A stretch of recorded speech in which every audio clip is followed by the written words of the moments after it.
Afinal de contas, por que motivo eu estou aqui? Uma vida dedicada às coisas materiais é morta, um tronco cortado. Uma vida moldada por Deus é uma árvore florescente. Provérbios 11, 28. Felizes os que confiam no Senhor. São como árvores plantadas às margens de um rio, cujas raízes alcançam águas profundas. Tais árvores não serão afetadas pelo calor, nem se preocupam com os longos meses de seca. Suas folhas permanecem verdes e produzem fruto delicioso. Jeremias 17, 7 e 8. Dia 1. Tudo começa com Deus. Pois tudo, absolutamente tudo, nos céus e na terra, visível e invisível, todas as coisas começaram nele e nele encontram o seu propósito. Colossenses 1:16. A menos que se admita a existência de Deus, a questão que se refere ao propósito para a vida não tem sentido. Bertrand Russell. A questão não é você.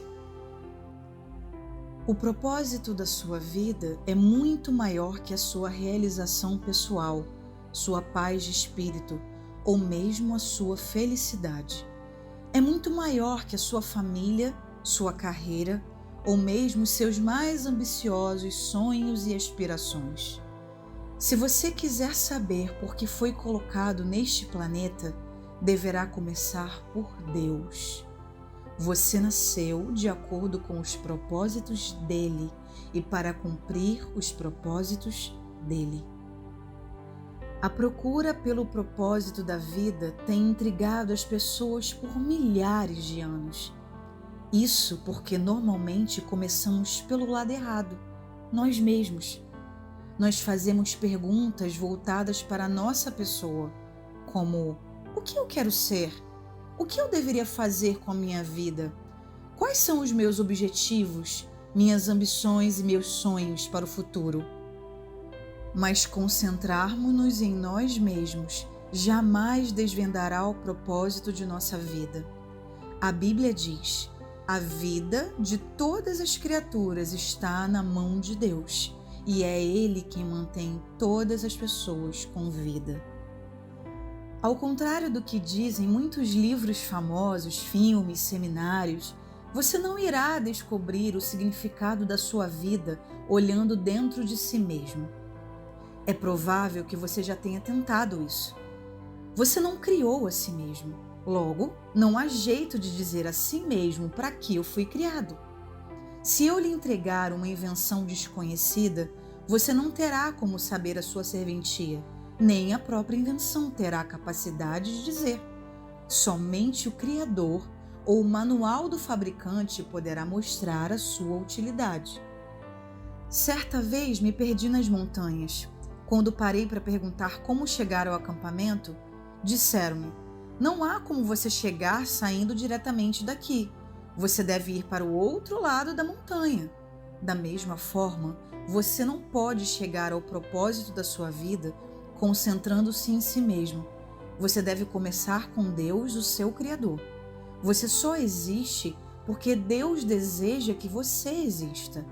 Você foi feito por Deus e para Deus. E enquanto você não compreender isso, a vida jamais terá sentido. É somente em Deus que descobrimos a nossa origem, nossa identidade, o que significamos, o nosso propósito, nossa importância e o nosso destino. Todos os outros caminhos levam a um beco sem saída. Muitas pessoas tentam usar Deus para a sua autorrealização, mas isso é contrário à natureza e está fadado ao fracasso. Você foi feito por Deus e não o contrário. Viver é deixar Deus usá-lo para os seus propósitos e não você usar a Deus para o que deseja. A Bíblia diz: a obsessão consigo mesmo nesses assuntos leva a uma situação sem solução. A atenção para com Deus nos leva a uma vida livre e abundante. Já li muitos livros que sugerem formas de descobrir o propósito da minha vida. Todos poderiam ser classificados como livros de autoajuda, pois abordam o assunto a partir de um ponto de vista egocêntrico. Livros de autoajuda, até mesmo os cristãos, normalmente propõem as mesmas etapas previsíveis para achar o propósito para a vida. Dê importância aos seus sonhos. Defina claramente os seus valores, estabeleça algumas metas, defina quem você é, aspire grandes objetivos, vá à luta, seja disciplinado, acredite em si mesmo, envolva outras pessoas, não desista jamais. É lógico que essas recomendações frequentemente levam a grandes êxitos. Pode-se, em geral, ser bem-sucedido ao buscar uma meta, se houver concentração para o fim proposto. Mas ser bem-sucedido e cumprir o propósito para a sua vida são coisas absolutamente distintas. Você poderia alcançar seus objetivos pessoais tornando-se um sucesso pelos padrões do mundo e ainda assim falhar em alcançar os propósitos para os quais Deus o criou. Você precisa de mais do que conselhos de livros de autoajuda. A Bíblia diz: a autoajuda não é em absoluto uma ajuda. Sacrificar-se é a minha forma de você achar a si mesmo, seu verdadeiro eu. Este não é um livro de autoajuda. Não ensina a achar a carreira correta, a realizar seus sonhos ou a planejar a sua vida. Não ensina a encaixar mais atividades em uma agenda lotada. Na verdade, ele ensinará a fazer menos na vida, ao se concentrar no que mais importa. Ele o ajudará a se tornar o que Deus pretendia fazer de você ao criá-lo. Então, como descobrir o propósito para o qual você foi criado? Você só tem duas opções. A primeira é especulação. Essa é a opção escolhida pela maioria das pessoas. Elas conjecturam, supõem, teorizam. Quando as pessoas dizem, eu sempre pensei que a vida fosse, querem dizer, este é o melhor palpite que posso dar. Por milhares de anos, filósofos brilhantes discutiram e ponderaram sobre o significado da vida. A filosofia é um tema importante e tem a sua utilidade, mas quando se trata de determinar o propósito da vida, mesmo o mais sábio dos filósofos está apenas supondo. O Dr. Hugh Moorhead, professor de filosofia na Universidade de Illinois, escreveu certa vez para 250 dos mais conhecidos filósofos, cientistas e intelectuais do mundo, perguntando: qual é o significado da vida? Ele então publicou suas respostas em um livro.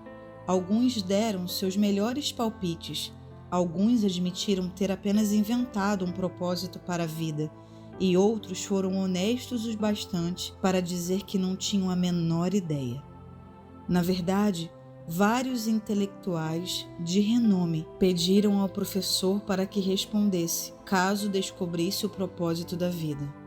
Felizmente, há uma alternativa à especulação sobre o significado e propósito da vida. Trata-se da revelação. Podemos nos voltar para o que Deus revelou sobre a vida em Sua palavra. O modo mais fácil de descobrir o propósito de uma invenção é perguntando ao inventor. Descobrir o propósito de sua vida funciona da mesma forma.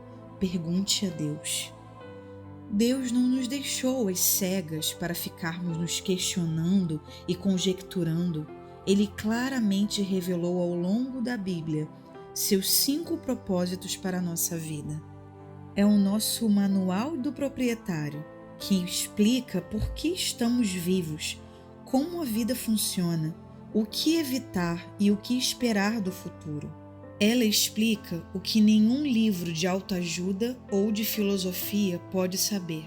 A Bíblia diz: a sabedoria de Deus é algo misterioso que encerra a profundidade de seus propósitos. Nada tem de vaga e superficial. Ela não é uma nova mensagem, é a mais antiga. O que Deus determinou como forma de produzir o melhor dele em nós, muito antes que entrássemos em cena. Deus não é apenas o ponto de partida da nossa vida, é a fonte dela. Para descobrir o propósito para a sua vida, volte-se à palavra de Deus e não para a sabedoria do mundo. Você deve edificar sua vida sobre verdades eternas e não sobre psicologia popular, histórias inspiradoras e estímulos para alcançar o sucesso. A Bíblia diz: muito antes que ele estabelecesse os fundamentos da terra, ele já pensava em nós e nos escolheu como o alvo do seu amor, para nos fazer completos e santos por meio desse amor. Há muito tempo ele decidiu nos adotar em sua família por meio de Jesus Cristo. E que prazer ele teve em planejar tudo isso. Foi por vontade dele que agora participamos da celebração desse presente dado por seu Filho amado, totalmente de graça. Esse versículo nos dá 3 descobertas a respeito do nosso propósito. Primeiro, você descobre a sua identidade e propósito através de um relacionamento com Jesus Cristo. Se você não tem esse relacionamento, explicarei mais adiante como iniciá-lo. Segundo, Deus já pensava a seu respeito muito antes de você pensar a respeito dele. O propósito determinado por ele para a sua vida é anterior à sua concepção. Ele planejou isso antes que você existisse, sem a sua contribuição. Você pode escolher sua carreira, seu cônjuge, seus passatempos e muitas outras partes da sua vida, mas não pode escolher o seu propósito. Terceiro, o propósito da sua vida cabe em um outro propósito muito maior e cósmico, que Deus planejou para a eternidade. É disso que se trata este livro. Andrei Bitov, um romanticista russo, cresceu sobre um regime comunista e ateu. Mas Deus chamou a sua atenção em um dia terrível. Ele recorda, aos 27 anos de idade, enquanto viajava no metrô de São Petersburgo, fui dominado por um desespero tão intenso que a vida pareceu parar de uma vez, anulando completamente o futuro e não deixando nenhum significado. De repente, uma frase apareceu por si só: sem Deus, a vida não faz sentido. Repetindo-a, assombrado, eu repassei a frase como em uma escada rolante. Saí do metrô e caminhei para a luz de Deus. Você deve ter se sentido perdido a respeito do seu propósito nessa vida. Parabéns! Você está prestes a caminhar para a luz. Primeiro dia, pensando sobre o propósito da minha vida. Um tema para reflexão. A questão não sou eu. Um versículo para memorizar. Todas as coisas foram criadas nele e nele encontram propósito. Colossenses 1,16. Uma pergunta para meditar. Apesar de todos os argumentos ao meu redor, como posso lembrar-me de que a vida é, na verdade, viver para Deus e não para mim mesmo?